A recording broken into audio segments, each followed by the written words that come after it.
À l'intérieur, le Mont-Saint-Michel est misérable. Un gendarme est à la porte, assis sur le gros canon rouillé. On monte.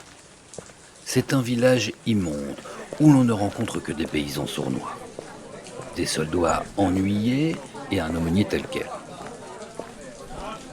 Dans le château, tout est bruit de verrou, bruit de métier. Des ombres qui gardent des ombres qui travaillent pour gagner 25 sous par semaine. Des spectres en guenilles qui se meuvent dans des pénombres blafardes sous les vieux arceaux des moines. L'admirable salle des chevaliers devenue atelier. On le regarde par une lucarne s'agiter des hommes hideux, aigris, qui ont l'air d'araignées énormes. La nef romane, changée en réfectoire infect. Le charmant cloître, à ogives si délicates, transformé en promenoir sordide.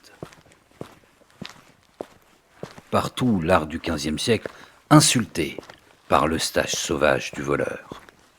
Partout la double dégradation de l'homme et du monument, combinés ensemble et se multipliant l'une par l'autre. Voilà le Mont-Saint-Michel maintenant. Pour couronner le tout, au faîte de la pyramide, à la place où resplendissait la statue colossale dorée de l'archange, on voit se tourmenter 4 bâtons noirs. C'est le télégraphe. Là où s'était posée une pensée du ciel, le misérable tortillement des affaires de ce monde, c'est triste. Je suis monté sur ce télégraphe qui s'agitait fort en ce moment. Le bruit courait dans l'île qu'il annonçait au loin des choses sinistres, on ne savait quoi. Arrivé sur la plateforme, l'homme d'en bas qui tirait les ficelles m'a crié de ne pas me laisser toucher par les antennes de la machine, que le moindre contact me jetterait infailliblement dans la mer. La chute serait rude, plus de 500 pieds. C'est un fâcheux voisin qu'un télégraphe sur cette plateforme qui est fort étroite. Elle n'a que pour garde-fou une barre de fer à hauteur d'appui, des 2 côtés seulement pour ne pas gêner le mouvement de la machine. Il faisait grand vent, j'ai jeté mon chapeau dans la cabine de l'homme, je me suis cramponné à l'échelle et j'ai oublié les contorsions du télégraphe au-dessus de ma tête, en regardant l'admirable horizon qui entoure le Mont-Saint-Michel de sa circonférence, où la mer se soude à la verdure, et la verdure aux grèves.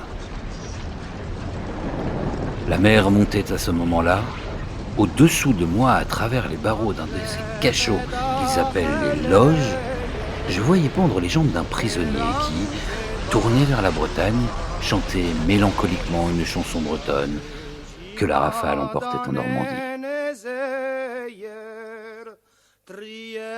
Et puis il y avait aussi au-dessous de moi un autre chanteur qui était libre, celui-là. C'était un oiseau. Moi, immobile au-dessus, je me demandais ce que les barreaux de l'un devaient dire aux ailes de l'autre. Tout ceci était coupé par le cri aigre des poulies du télégraphe transmettant une dépêche. Il n'y a plus de prisonniers politiques maintenant au Mont-Saint-Michel, mais quand n'y aura-t-il plus de prisonniers du tout ? Cher ami, je m'aperçois que je n'ai plus ni papier ni chandelle, il faut que je termine ici cette lettre. J'avais pourtant encore 1000 choses à te conter. Ce sera pour la prochaine fois. Aujourd'hui, il me reste à peine l'espace de te dire d'embrasser nos 4 bijoux, comme je t'embrasse toi-même du fond de l'âme, et de serrer la main pour moi à ton père, à Martine, et à Boulanger, si tu le vois, ainsi qu'à tous nos autres amis.